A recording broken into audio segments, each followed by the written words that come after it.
Hey guys, my name is Moshpiti, and today I've got two replays in the Italian tier 10 medium tag, the Centauro 45T. Now let's see what I can do with it. So, first replay, we are on Kasserine. Now the way I've got the Centauro 45T set up is for concealment.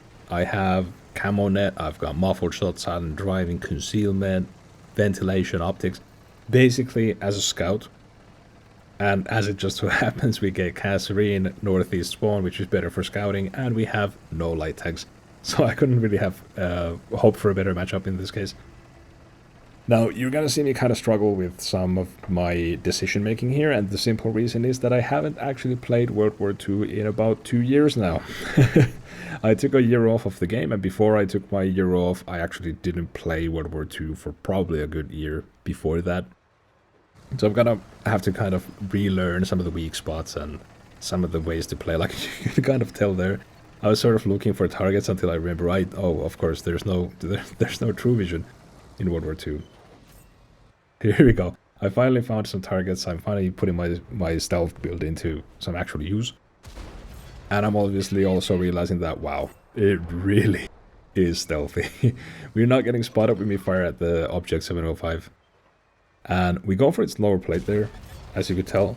Now, I can actually pen through its upper plate rather easily, but I just do not remember.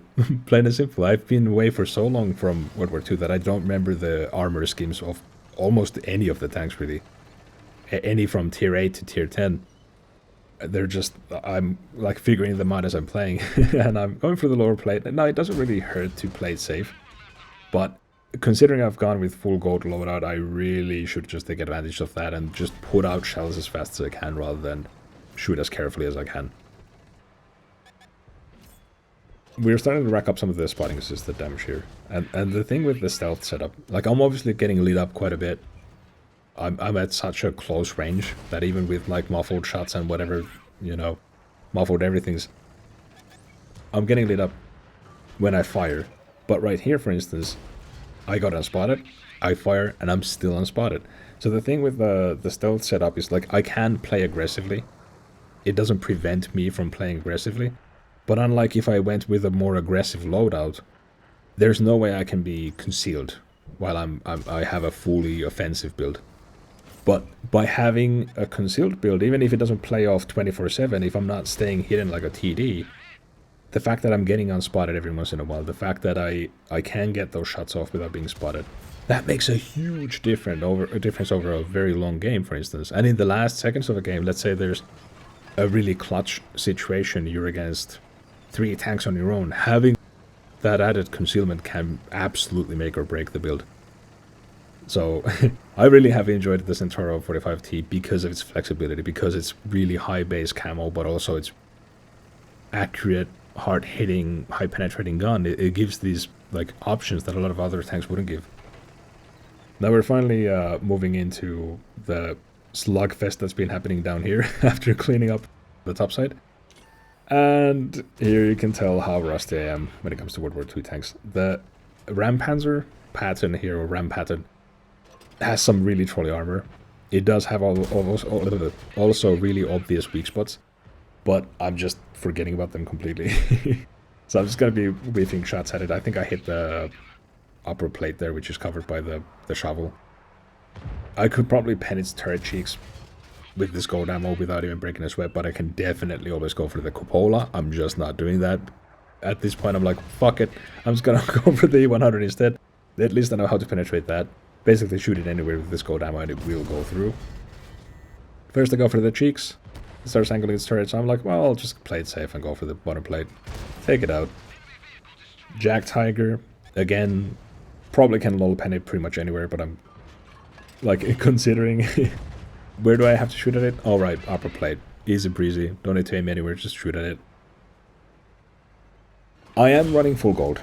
And say what you will about it, if you can afford it, especially if you're not making any net loss, there's literally no reason to not run full gold. It flies faster, it pens harder, and it does the exact same damage.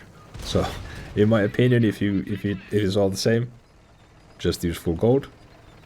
If you can't afford it, or if you're kind of struggling to make ends meet in tier 10, maybe around 50-50. But I do believe everybody should load some gold just because of the armor creep that happens in tier 10. But let's see how we did. 5 kills. Epic victory. 5,700 raw damage. Very nice. My friend in his WZ did 6,300 as well. And look at that, we even made 10,000 silver, so we didn't lose anything by firing full gold. We got Mastery level 1, MVP, but I think I can do even better. So let's move on to replay number 2. Alright, so replay number 2. We are on Dukla Pass. It's a standard battle and we got the northeast spawn, which means we drive downwards until we get to J9. Basically, same strategy every time. I get to J9, doesn't matter what tank I'm playing. What I do when I get there kind of depends if I've got armor or if I've got gun depression or whatever. But there should be this massive slugfest happening almost every single time there. And even if I can't spearhead it like I can with the Centauro, you do want to be there to support your teammates, if nothing else. Now, my friend is playing in his VZ 55. And we're basically just going to try to win the fight as fast as we can. Because if we lose this fight, we usually tend to lose the game. This flank is just that crucial. On World War II anyway. Cold War, it kind of varies. Sometimes it is, sometimes it isn't. But in World War II, you definitely want to win this flank, and we're gonna go there as fast as we can and just hope that our team actually comes through. Sometimes they get stuck behind the corner, sometimes they start flanking through the middle. It's very strange. But let's just see how it plays out. So first things first, we run into an AMX-30 who really overextended himself. I think what he's trying to do is get information. I don't think that was a bad play necessarily, he just overextended or didn't assume we were going to be this aggressive. As you can see, my team is actually quite far behind us. But me and my platoon mate here were very aggressive and caught the AMX off guard. I'm playing it kind of slow. My platoon mate is being quite aggressive here. I think he just wants to clip something. Understandable. it's an addiction when you play with these really hard-hitting magazine tanks. But he has a sudden and lethal rush of shit to the brain as he overextends to a place where no one can help him. And there is no freaking way they're not going to punish him for it. Now I'm trying to help him. I'm just, again, like I said in the previous game, so freaking rusty that I forget how to penetrate a Super Conqueror from the front. So I go for its upper plate, which is very much useless as my commander says. At least I get some easy shots on the Type 5 here, but my teammate does get taken out. Like, there was literally no saving him there. He knows that, I know that. You know, it was a mistake, but by the time he realized it, it was just already too late. But this position I'm here, pretty damn safe. You can fall back, you can push a little bit, you've got rocks all around you for cover. It's very hard to snipe in here. Into this location, rather. So if he stayed with me here, we could have really dominated together, but now it's just down to me and my teammates, who are still behind us, very passive, but at least they came around the corner, so I'm content with that already. I'm just trying to remember how to penetrate a Type 5 heavy. I don't want the Super Conqueror to happen again. Yep. Immediately screw it up and I get a bit pissy about it, but it's fine.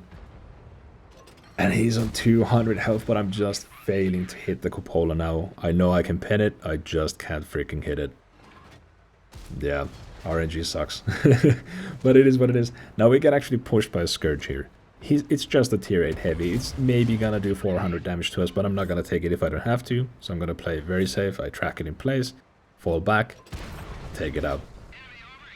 It's 13 to 11. We are ahead. Now it's 13 to 10. But I'm still gonna keep playing it safe. Now I see the AMX is trying to get some lucky, or pot shots rather.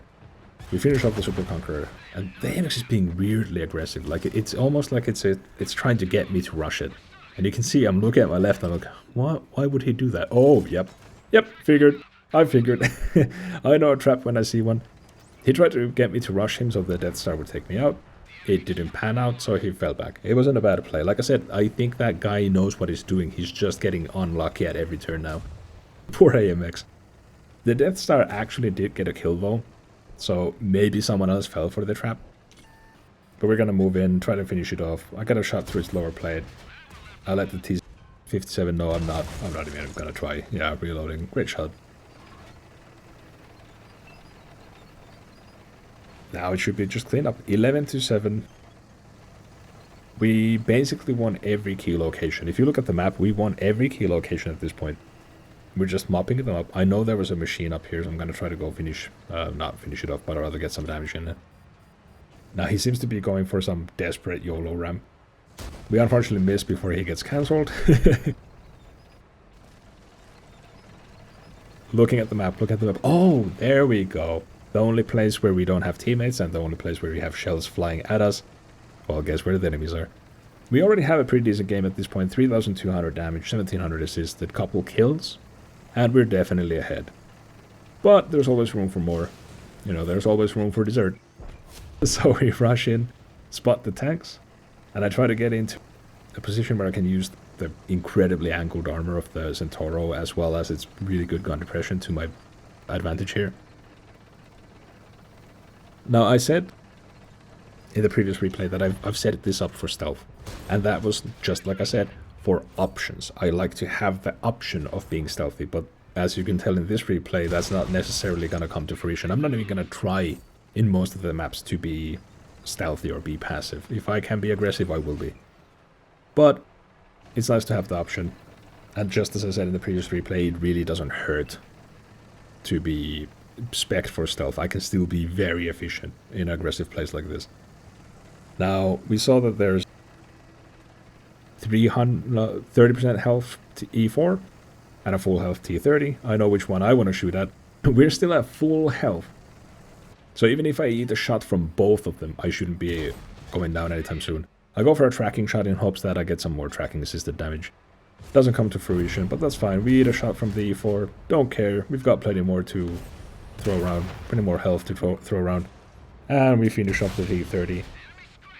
Getting our 4th kill. We are on 4,500 raw damage, 3,500 assisted.